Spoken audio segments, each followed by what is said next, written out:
Okay, so let's start. So welcome to everyone who's joining us for what's already the 6th edition of our Transformer States conversation series on digital government and human rights. And for today's conversation, we will focus on the social credit system in China. Before we start, I would just like to say how wonderful it is to be joined each month by such a diverse community of practitioners, scholars, students, and many others. And since we started this series in the fall of last year, hundreds and hundreds of people from countries around the world have joined us to listen to specific case studies of digital government and their implication for human rights. And many others have watched recordings of these conversations or shared them with their peers. And what's even more heartening, I think, is that we now have attendees who tune in regularly. We have repeat customers. All of this goes directly towards why we organize these one-hour conversations with activists or scholars about specific instances of digital transformation of the state in different countries. First, we aim to share case studies that you either haven't heard about yet or that you would like to learn more about. Second, we zoom in on the implications of digital government for human rights and the human rights movement in the hope to trigger more debate on those human rights dimensions. And third, by looking at examples from countries as diverse as India, China, Australia, or the United Kingdom, we hope to learn from differences between systems, but also to underline that there are many similarities in approaches to digital government across different jurisdictions. And the emergence of what we call the transformer state is a global phenomenon, and it therefore deserves a global audience and global debate. Now, today, as I said, we're discussing social credit in China. And before we begin, let me briefly say a few things about it. So social credit has received a lot of attention, both in academic writing as well as in Western media. And one of the troubles with this system, however, is that it has often been misrepresented, and the precise descriptions of what social credit is are generally lacking. And this shaky factual basis has then been the launching pad for highly theoretical accounts on the future of digital government and Orwellian nightmares of digital tyranny, both in China and elsewhere in the world. Now, Jeremy Daum, a scholar at Yale, has written interestingly about the consequences of such an approach. He writes that social credit can be of great comparative value for democracies, but meaningful comparisons have to be based on accurate description. Social credit can also become a dangerous distraction, a distraction from perhaps less tyrannical looking digital government systems in the West that are also highly problematic, and a distraction from underlying human rights issues in China and other problems in China at the intersection of technology and human rights, like for instance mass surveillance in Xinjiang. And these concerns are directly relevant for our conversation today. We hope to engage in some demythologizing of social credit by trying to start our conversation with a description of the system. And this will then enable us, hopefully, to have a more productive conversation on current human rights concerns about social credit, as well as probable fears for the future. Hopefully, we can also draw comparisons with examples of digital government elsewhere in the world, including case studies that we have discussed earlier in this particular series. Now, there have been many conversations, as you probably know, on social credit already, and a valid question then is, what a discussion on its human rights impacts adds? And without being exhaustive, let me just mention 4 ways in which we hope a human rights perspective will add value. So first, a conversation about human rights will direct the focus on the impact of a system on individual human beings, rather than approaching it from the perspective of designers or government users. And among other things, this will allow us to assess government promises, often made in the name of their citizens, but serving mostly governmental interests rather than the individuals that they are supposed to serve. Second, a conversation about human rights will highlight how groups that are especially vulnerable or marginalized are affected by a digital government system, not just the average or normal individual. And many digital systems are built on a utilitarian logic of benefits to the majority and the greater good. And unfortunately, that often means that minorities and those who are not mainstream are sacrificed for that greater good. Third, a conversation about human rights will lead us quite naturally to safeguards that need to be in place to protect human beings, including ways to challenge a digital government system, rather than accepting the system simply as is. And fourth and finally, a conversation about human rights will direct us to methods of investigation of a digital system. In a country like China, assessing how individuals are affected by a digital system will be exceedingly difficult, for example, but we believe that such methods, including qualitative evidence gathering, are crucial to understand whether a system works and achieves its goals and doesn't cause harm. Now that brings us to a last comment I would like to make before we start. Our conversation with Chen Zhen today is being recorded and it will be uploaded on YouTube in line with our commitment to making our conversation series widely accessible and using these interviews as an educational tool. And while we are fully expecting to have an open and frank discussion about the social credit system today, we wanted to acknowledge, as we think most in our audience will realize, that a Chinese scholar writing about and talking about a controversial Chinese digital system is subject to a level of government scrutiny that is different than, for example, a Dutch scholar researching and talking about a controversial Dutch digital system. And since we are at a university, it is important not only to reaffirm our commitment to and believe in academic freedom, but also to remind our viewers that such academic freedom is unfortunately not guaranteed in many countries. Now let me introduce my colleague Victoria Edelman, with whom I will be interviewing our guest today and also in the rest of this series. Victoria is a research scholar working with me on the Digital Welfare State and Human Rights Project at the Center for Human Rights and Global Justice at NYU Law. Victoria, over to you. Thank you very much, Christian. Hello, everyone. Thank you for joining us.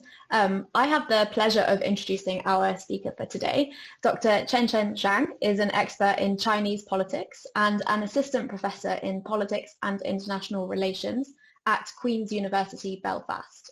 Her recent work explores questions of citizenship and migration, popular geopolitics, and governmentality in Chinese politics and international relations.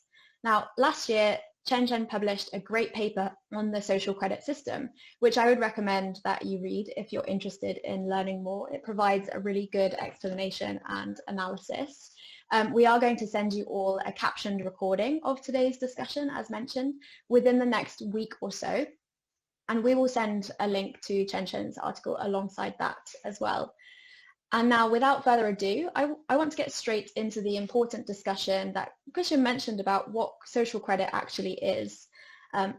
As Christian mentioned, many of our audience members will likely have heard about social credit before and may have some specific ideas in mind as to what it entails, especially those of us who are based in the West and who have read any news stories about social credit might be thinking about an all-encompassing scoring system where an individual's actions are monitored and they contribute to a numerical score that every person has, and that score affects what you can and cannot access. So this kind of idea has been compared to an episode in Black Mirror, and of course references to George Orwell's 1984 are also really common. But something that you've emphasized in your research, Chen, is that some of these more prevalent conceptions in Western popular depictions are somewhat inaccurate. You make it really clear that social credit is actually comprised of a diverse range of decentralized and fragmented programs that do quite different things. So first of all, before we dive into some of those different programs, I wonder if you could please tell us about the misconceptions that you perceive here, and perhaps you can also briefly suggest why you think there have been misunderstandings about social credit. Sure. Thanks, Victoria, for the introduction, and thanks for having me here. I think one of the most common misperceptions is, as you have said, that there is a system that assigns a single social credit score to each and every individual citizen in China based on their online and offline behavior. It's quite funny that actually when this theory travels back to China, many internet users found it hilarious and they made fun of it with memes and parody app screenshots on social media. Another misunderstanding is that, especially prior to 2020, coverage in the international media often claimed that this was a system to be completed in 2020, or they might think this is a recent endeavor specifically linked to big data or algorithms. But in fact, it's the idea of building a social credit system can be traced back to 2002 in the National Congress of the Communist Party. And the State Council, which is China's central government, set up a joint ministerial committee for constructing a social credit system already in 2007. And it's still an ongoing project. And there was no indication whatsoever that it would be completed in 2020. Another important differentiation to make, I think, is that people often mistake private consumer products like Sesame Credit or WeChat Score, which are developed by Alipay and Tencent, respectively, for the government's social credit system, which, as I said, has been under construction since 2007. Of course, private tech companies do play an important part in the social credit system. But as you will see in my presentation in a bit, the government's social credit system is something very different.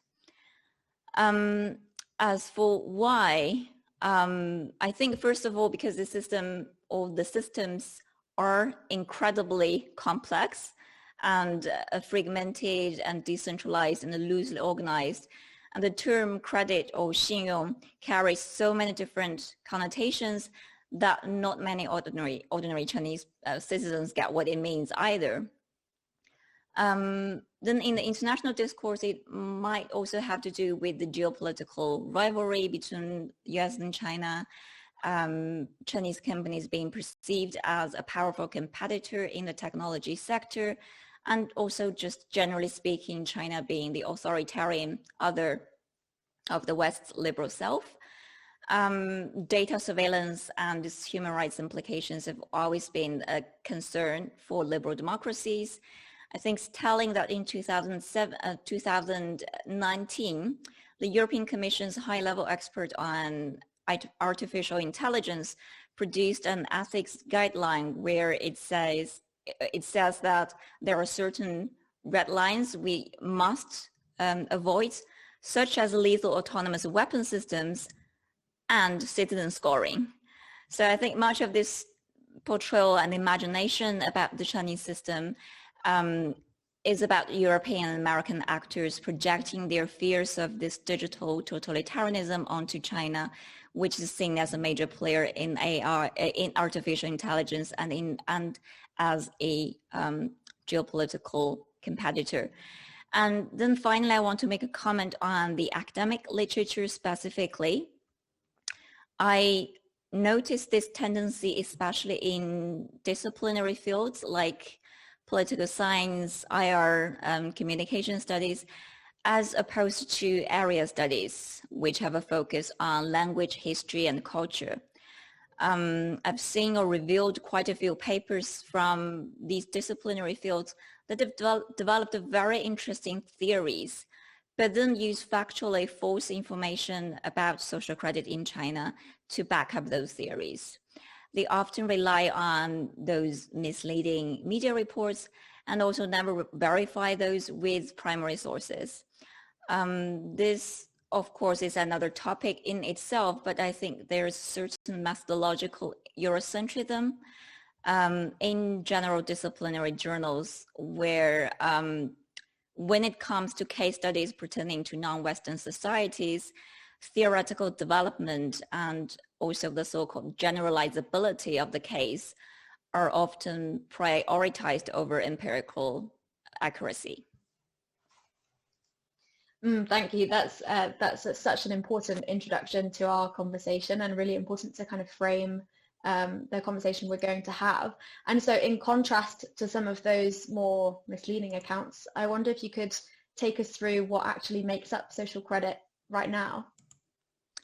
Yes, I will use slides simply because you can see my slides all right? Yes. Okay, I use some slides because it's, as I said, it's very complex and fragmented. So the social credit system, the government version of it in Chinese is known as 社会信用体系. And I'd like to start by unpacking the central term in it, which is 信用, or sometimes translated, usually translated as credit, but this translation I think is quite inadequate. There are two other concepts that are really important in social credit policies and narratives, namely 诚信 and 真信. As you can see from this clumsy chart I've made, 信用 is the broadest of these three, and 真信refers specifically to financial credit reporting, whereas 诚信 refers to all those moral principles, ethics like honesty, trustworthiness, integrity, and so on. And 信用 is something that covers all of these aspects, and is the term used in this phrase, social credit system, or 社会信用体系. Now, and what is social credit anyway? And this is a definition from one of the local regulations, the Shanghai Municipal Social Credit Regulations, where it's defined as legal or contractual obligations. So this one is really focused on regulatory and contractual compliance. But because the social credit system as a policy framework is extremely diverse and loosely organized, you will see various social credit programs or experiments loosely under this framework that go far beyond this narrow definition. Which is why I suggest in my article that this concept, this idea of 信用 has been constructed as the interface between financial credit worthiness, regulatory compliance, and moral trustworthiness.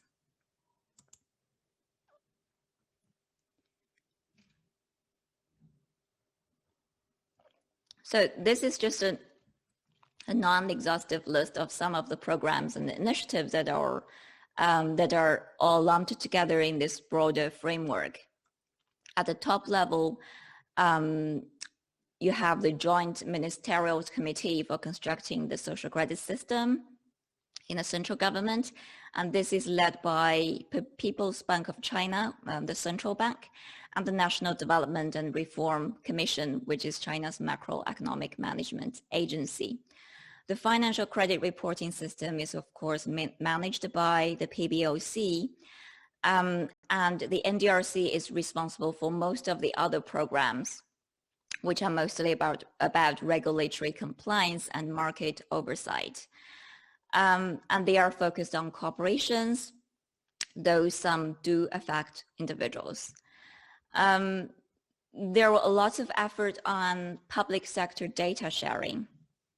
A unified social credit code established for legal persons, because previously they had different identification numbers with different regulatory authorities.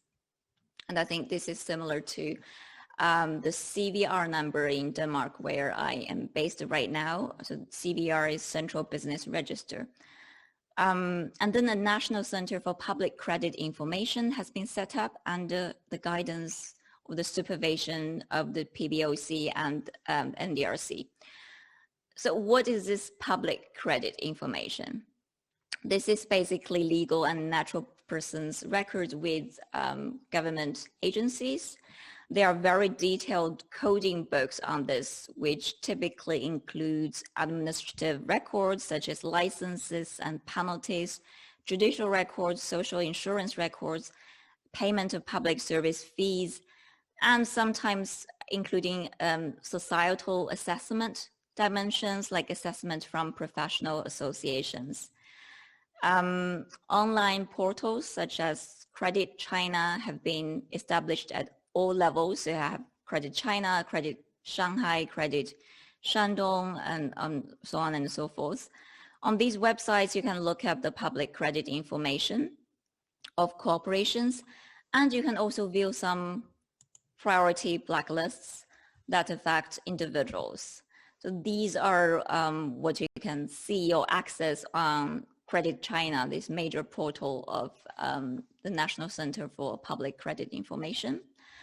And from this list, you can sort of sense what kind of social economic problems are seen as serious problems, such as companies failing to pay wages to migrant workers, and also this problem of illegal overloading vehicles and illegal fundraising, and this judgment defaulters list I'll return to in a minute. So I will not go over this list. Instead, I will focus, I will explain a little bit further on some of the best known or most controversial programs within this framework. The most developed and most institutionalized element is called joint rewards and sanctions mechanism. And this is based on information sharing and listing. It basically means if an entity is blacklisted, with sort of quotation marks, by one agency for regulatory violations, it could face joint sanctions from other agencies. And if you have a good record on a red list, what's called a red list, then your application for licenses might get fast track processing. And then of course there's a reputation mechanism there involving naming and shaming, because your information would be publicized on the website I mentioned. Of all these lists, the most famous one is the People's Court's list of judgment defaulters. If you have read news about people in China being banned from high-speed train travel because of social credit, then it's about this list. But they actually introduced these rules at the beginning in 2010 on restricting the so-called non-essential or luxurious consumption of defaulters in 2010, independent from the social credit system. So these restrictions included they can't travel by air or travel in high-speed trains. And then in 2013, the court introduced a separate instrument about publicizing a list of 失信 or dishonest judgment defaulters. These are two things, and the criteria for getting blacklisted is actually more demanding than being restricted from non-essential consumption. But all those existing restrictions apply to those on this list. Then there is the pilot scoring scheme or citizen scoring scheme that exists in a dozen of cities, like only a dozen of cities. At this stage, they are like club memberships with some minor negligible benefits. They are based on the public credit information platform I mentioned earlier, so public sector data, and they're kind of inspired by products like Sesame, but much less known. I mentioned some examples in my articles and all these apps. So there are cities that developed these apps, but all these apps have a low sign-up rate. Only a few thousand of residents seem to be using them. Finally, there are also those programs within certain sectors aiming at disciplining individual behavior. If you have ever taken a high-speed train in China, you'd have heard the announcement that if you're caught smoking, then you'll be placed on the list of 失信 persons or dishonest persons in the railway system, and you'll be banned from taking the train for half a year. And in Nanjing, they also introduced this program that goes pedestrian caught jaywalking 5 times within the year would also lead them to be marked as 失信 by traffic administrative authorities. And this expires in 1 year. And also if you do some volunteering activities, this could restitute your record. And Beijing public transport has something similar. If you're caught doing something like eating or drinking on subway, and they say that this would also be kept in the passenger's credit record. It's not clear what the implication of this would be, but also in the document they also mentioned that the voluntary volunteering activities would lead to the correction of this situation. So my final slide.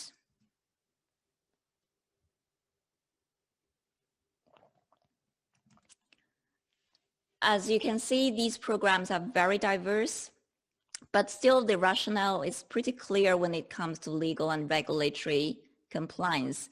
What is confusing is all those schemes that have to do with shaping individual behaviors. And these aspects are also contested both in public discourse and by policymakers themselves.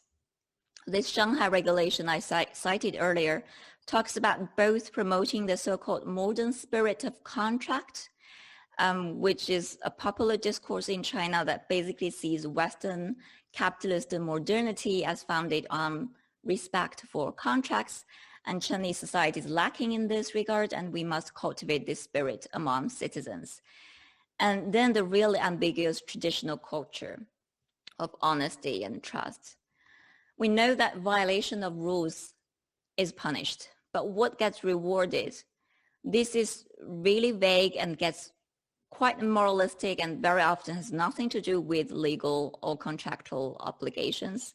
It could be charity work, donation, blood donation, being a morality model. And recently, because of the COVID-19 pandemic, some places introduced measures that would reward individuals who have made contribution to disease control and prevention.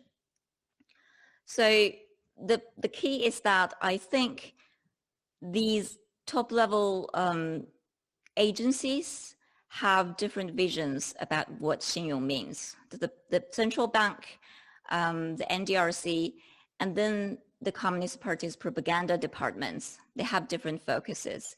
The central bank has been quite against the generalization of the idea of Xinyong beyond financial and commercial activities.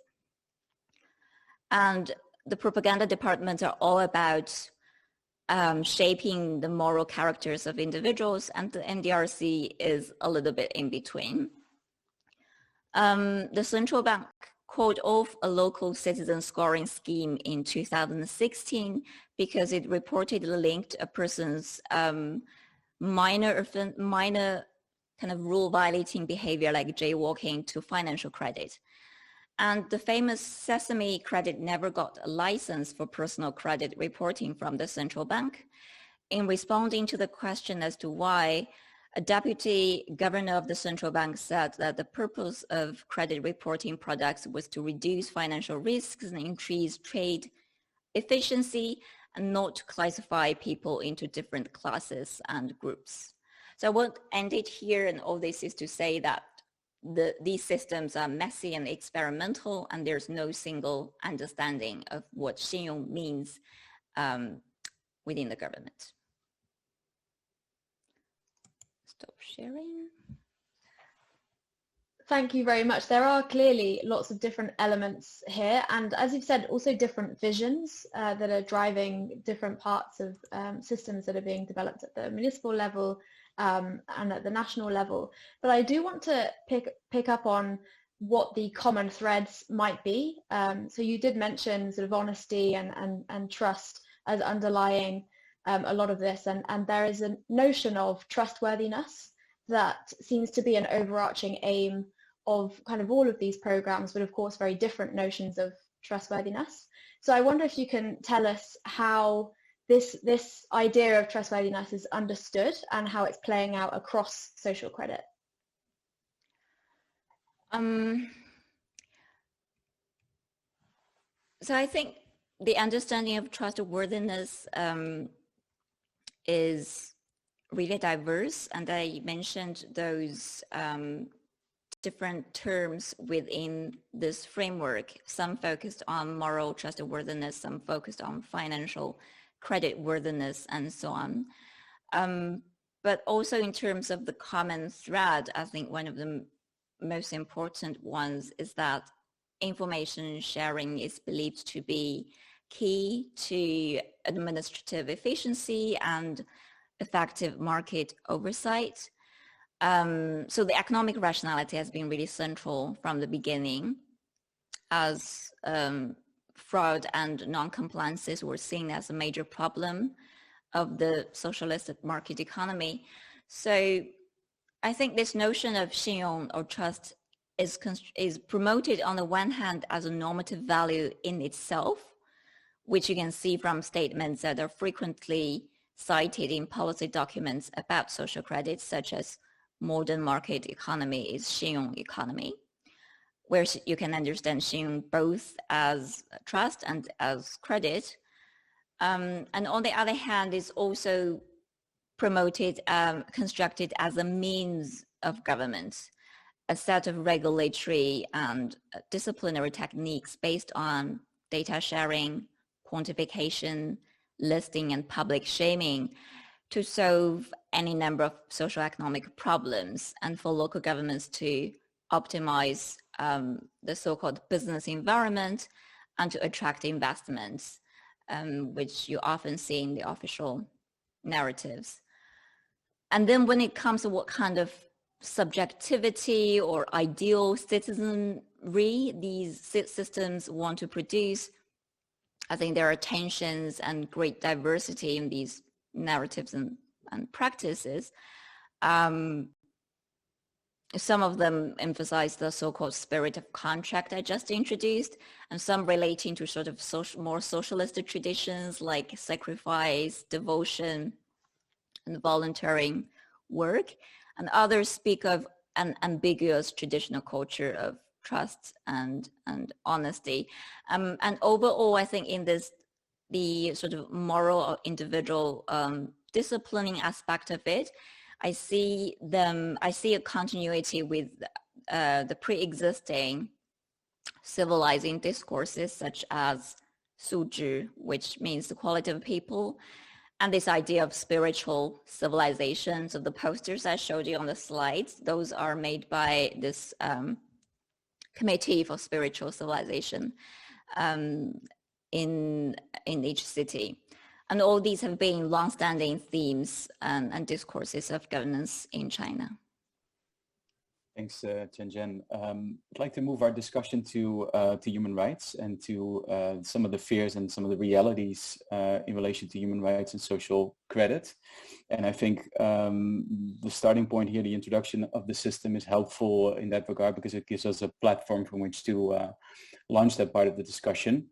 So I would like to talk both about present impact as well as sort of the big fears that we have around social credit, but to start with the present state of affairs.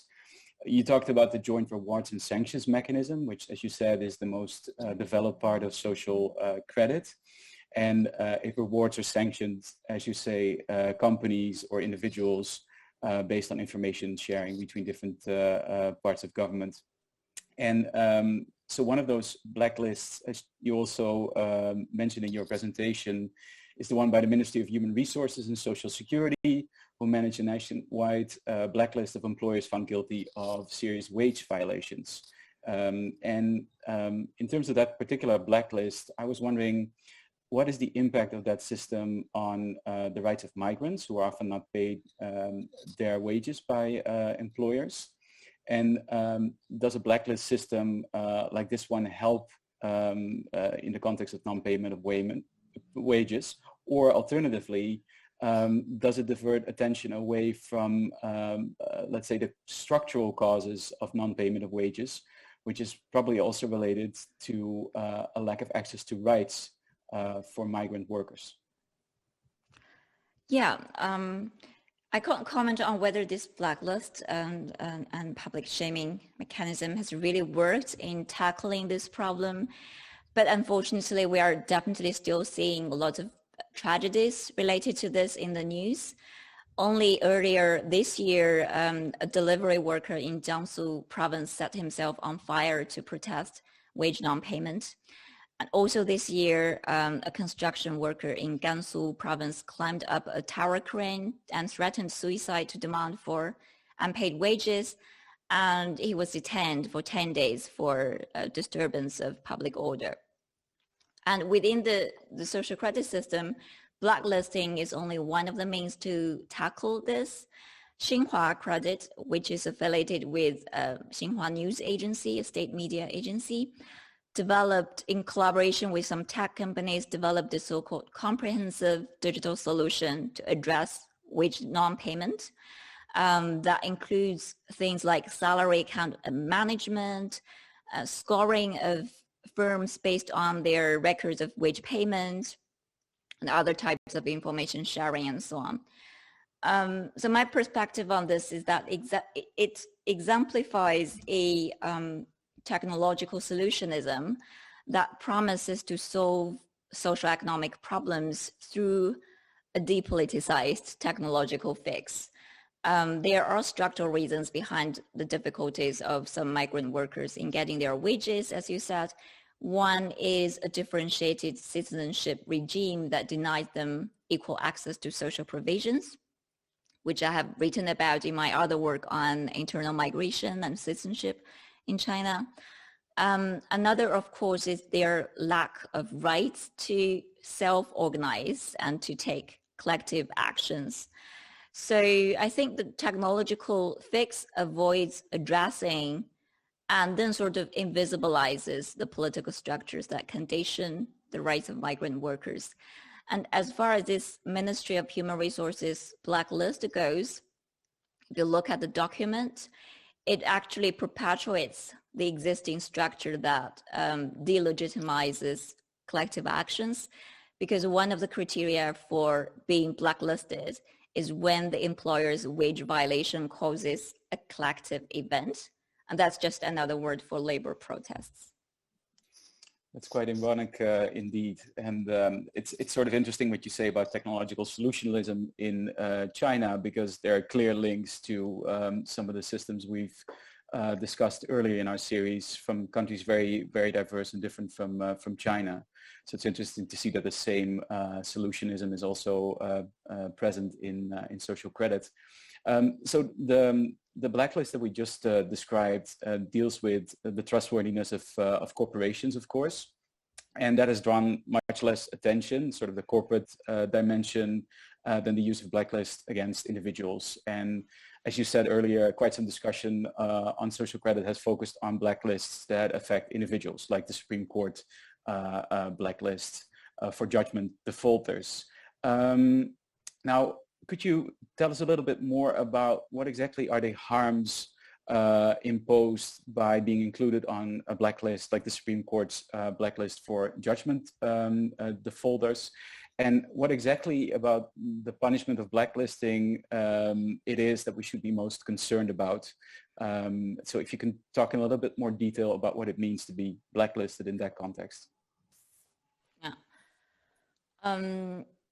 As I said earlier, this restriction on the consumption of on non-essential consumption were already introduced before this blacklist thing, so it was sort of independent. And the blacklisting mechanism introduces the dimension of public shaming. And this, I think, is where most worries lie. And in some cases, there are worries about the abuse of this system by local actors. A very controversial step taken by the High People's Court in Hubei province in 2019 was that they developed a WeChat app where you can see the location of judgment defaulters on the map within 500 meters of your GPS location. You might have seen this in the news.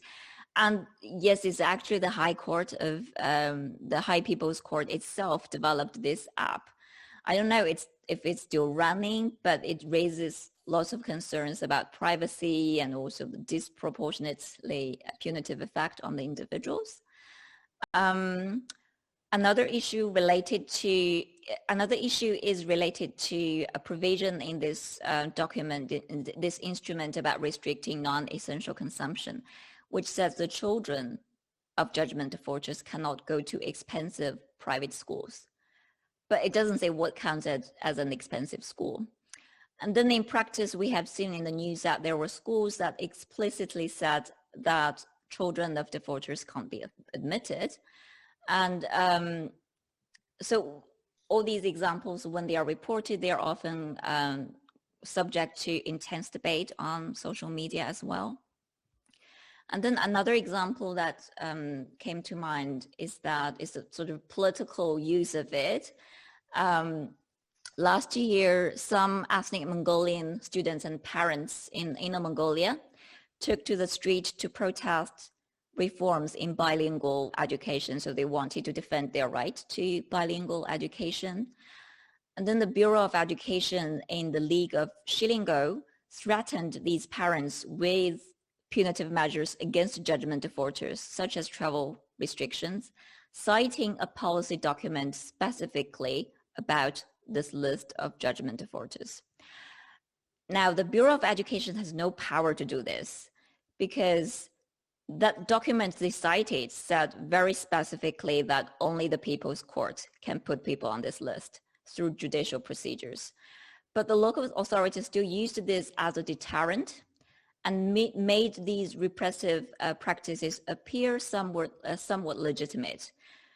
And then the city of Shilinghot took a different approach by saying directly that they could just ban these parents from getting loans from local banks without mentioning social credit, without mentioning any policy documents at all.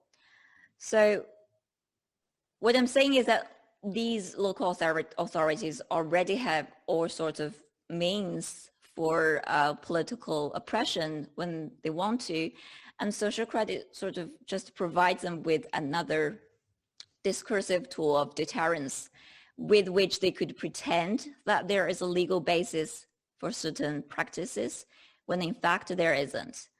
So in the end, you might say that on paper, the system doesn't look so problematic, but in practice, there could be any number of ways in which it gets abused.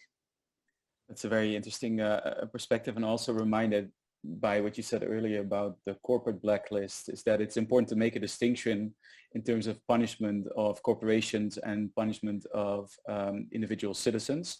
I mean, for instance, when we talk about corporate blacklisting, I'm reminded about a recent debate in the United States, for instance, where the Department of Labor has a long history of naming and shaming corporations that violate labor laws, for instance, and they use press releases as a tool of basically getting them in line. And under the Trump administration, that practice of naming and shaming has retreated to the disappointment of a lot of labor rights activists, for instance.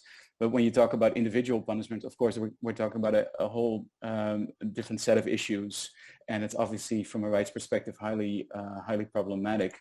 In terms of the judgment defaulters list of the Supreme Court, that seems to be related to this desire on the part of the government to close an enforcement gap, so high rates of non-enforcement of judgment. I was wondering whether there's any information about the support that there is among people in China for such measures, and also whether you could say anything about whether there's more support, for instance, for the Supreme Court list versus other parts of the social credit system, whether there's more support for corporate punishment than for individual punishment, or whether that's a black box.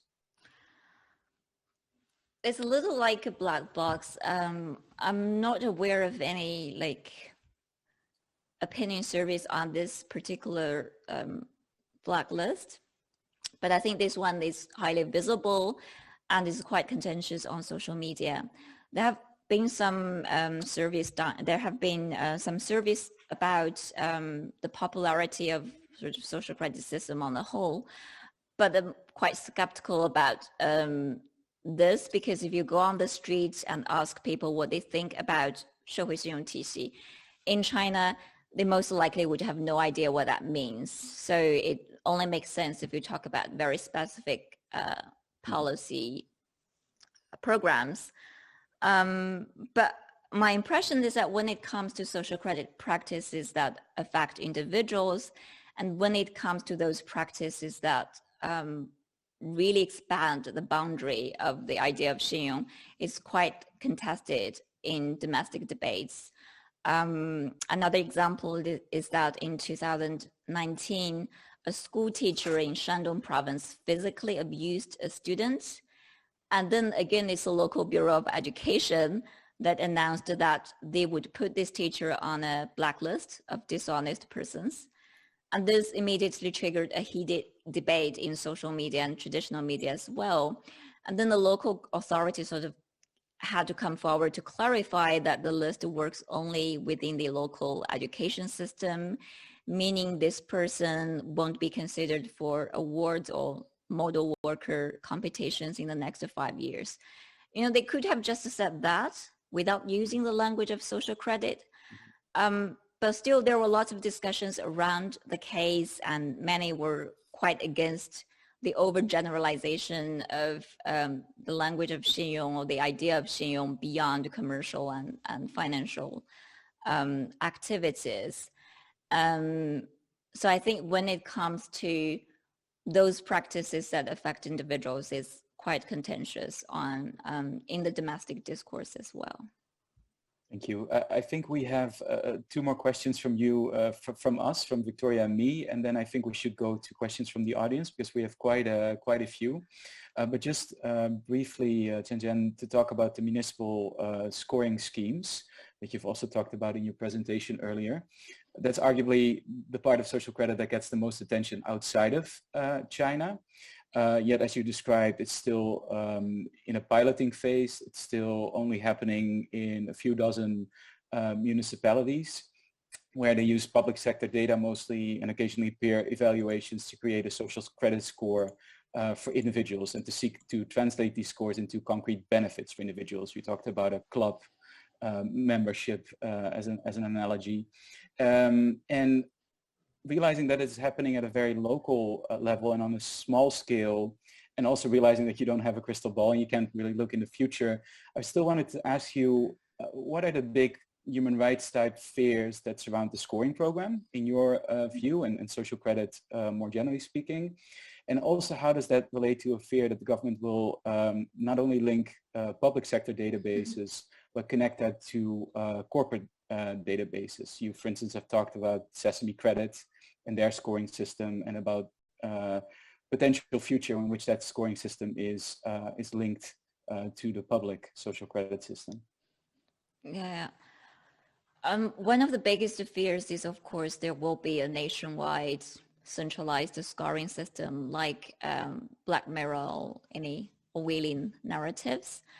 Again, without a crystal ball, I think a national scoring system would be unlikely and wouldn't enjoy any support from either the public or authorities like the central bank, which, as I said earlier, has always been quite against this overgeneralization of the idea of 信用 beyond financial and commercial contexts. And for the NDRC, the National Development and Reform Commission, because this scoring scheme, it has always been quite controversial. So they said in 2019 that personal social credit scores can only be used as incentives, not sanctions. And they emphasized that they cannot be used to limit citizens' statutory rights or access to basic public services. But again, these are guidelines from the central government, right? And they are not necessarily followed through at the grassroots level. Another fear, I wasn't really thinking about linking into commercial data, but I was thinking about the use of this public credit information database. And this actually has to do with the politically oppressive dimensions of the law itself, because we are talking about a context, a country where you could get arrested for things like speaking about certain issues on social media or labor activism. In theory, any forms of administrative penalties or charges go into a person's public credit information. And now you have a sort of national database of public credit information managed by this National Center for Public Credit Information. And then what are the consequences of this? We simply don't know yet, because I just have no idea how this this digital infrastructure is going to be used in the future. Thank you. And as our last question to you, I just want to ask you about the unequal impacts that we're already seeing here. So in all of our work on the Digital Welfare State and Human Rights Project, and in a lot of the interviews that we've already done as part of this interview series, we consistently see that governments' new digital systems are trialed on the poorest or the most vulnerable groups within a society. And those groups are experimented on because they're believed to be less empowered to resist these developments. So for example, in the Netherlands, in a case that we were involved in, an algorithmic risk-based tool was developed in order to root out benefit fraud, but it was really targeted at poor immigrant communities. And in one of our previous interviews, Dr. Eve Vincent was talking about how smart card technology for quarantining benefit income in Australia was first introduced within Aboriginal communities. So I wanted to ask you to what extent you see these sorts of unequal impacts and experimentation going on within the social credit system.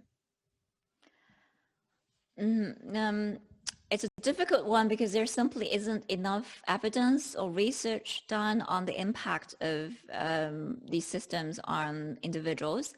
But I do think regional disparity seems to play a part in this.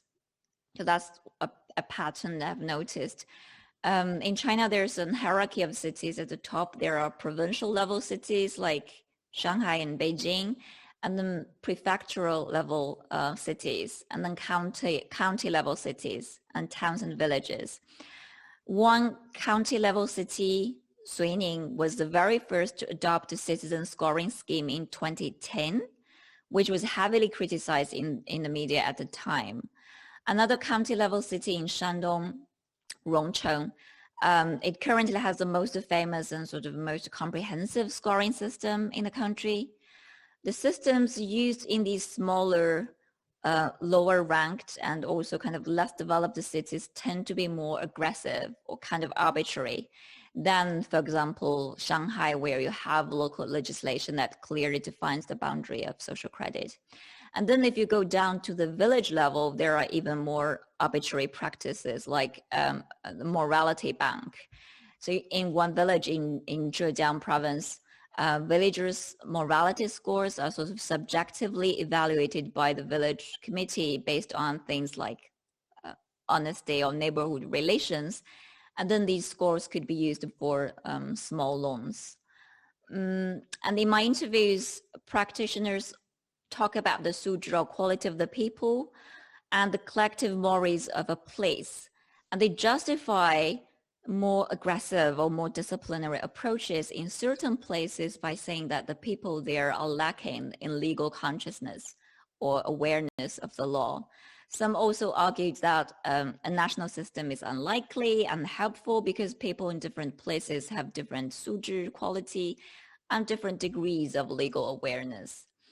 And also notice that city branding playing a part in this. When I asked, why did you want to put forward this scoring scheme system here? Some participants told me that it was for branding or a name card of the city. And they mentioned other reasons, but the branding thing was the very first thing that they said. And these kind of motivations, I think, tend to be more prominent in less developed and less known cities. Thanks so much, Chen. And just to say that obviously it's different from what we saw in the Netherlands when we investigated the Syrian system, but there's also overlap, including this very sort of stereotype notions about certain uncivilized population that deserve more intensified scrutiny in relation to fraud or other misconduct, for instance. So it's an interesting parallel with some of the other work we've done elsewhere. Let us now get to the Q&A. We have a lot of questions, and I'll do a first round of questions from the audience for you now, Chen, and I'm trying to combine a few because there's some overlap here and there. So first, David Suter asks, I would be interested in legal remedies. If information stored in the social credit system is false, can citizens demand rectification? Is there a central venue for such grievances, or are the remedies as fragmented as the social credit system itself? Which links to a question by Johannes Briesemann, who thanks you for this sobering talk. and would like to know what processes governmental and commercial scoring systems have in case of wrongly erroneous blacklisting or public shaming. Are there ways and means of damage recuperation and rehabilitation? So those questions are related, I think. And then maybe one more question by Catherine Wilhelm. She asks, you've noted that there are multiple drivers here, some economic, financial, and some political, moral. Which do you think is going to triumph at the end of the day, to the extent that there's a tension between them? And to what extent could this seriously backfire on the government? In my experience, she says, ordinary people like the idea of disclosing bad actors in society, but are not so keen on being scored every day themselves. Let me start with the last one, and in case I forget. I think you're very right. There are different motivations behind or rationalities behind, and I do think there's a tension in there. That's also my argument in my article, that there are contradictions and tensions within this really heterogeneous system. I don't know which one will triumph, but I can only say that there are certain actors like the central bank is really pushing forward these financial initiatives and insisted that we should focus on financial credit governance. And then there are those propaganda department and the Commission for Spiritual Civilization. They are very much focused on the moral aspect of it. And then the NDRC is very much focused on regulatory and legal compliances. And I think your impression that for ordinary citizens, we can only speculate, they would like the idea of certain companies, like companies that fail to pay wages, to be publicized, but they wouldn't like the idea of getting scored on a daily basis. Was that all the question? I think that was about it. I think that covered it. On remedies, so I can see the text of the first question where it says if the information stored in the social credit system is false, like there are different systems, right? So I'm not sure which system you're talking about, but if we are talking about this public credit information, this is quite well regulated. But the discussions about remedies has also begun sort of recently. So it's ever evolving, it's developing. And I can see that there has been a focus on procedures for remedies recently in the domestic debates about the social credit system. But I didn't look into the particular details about the procedure. But if we are talking about this quite well-regulated system of public credit information, then yes, there are guidelines, procedures about remedies. And then there are those minor programs, like I mentioned, about traffic rules violation, and then like eating and drinking on the subway. This really, I'm not sure, and you need to look up the rules made by these sort of transport commissions or whatever. But I did notice, as I mentioned in the presentation, they did say that if you offer volunteering activities in the metro station, like something on the street, then you could correct your bad credit record in the system. That I think is something that really links these different rationalities together. One is sort of about rule abiding, another is about certain sort of socialist tradition that often values volunteering activities, contribution to society, this kind of things. Thank you. But in general, yeah, it's a big question. I think we should then end on the big question, which is of course very very difficult to answer. We're at an hour, and although we have many more questions, we've made a commitment to keeping these conversations short, and I think we should honor the commitment. Chen, I want to thank you very much for your insights today, for your clarifications on social credit in China, and you as well as the audience members for what I thought was a very stimulating conversation. And thanks for everyone who joined us again from many different places in different parts of the world. There's of course much that we haven't covered in this conversation, including for instance, how to get better information on social credit, which is obviously a struggle in a place that's less open like China, and which is clearly sort of hindering some of these debates, because we would be having a much more insightful conversation, obviously, if we knew more about different aspects of this system. But obviously, that's difficult in the Chinese system. I've just shared a link to our website where you can pretty soon find a recording of this conversation, plus a blog which will also make available background literature that we've used in preparing for this conversation.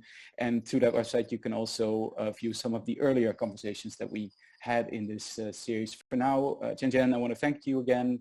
Thanks Victoria, and thanks to my colleague New for helping us organize, and thanks everyone for tuning in. Thanks.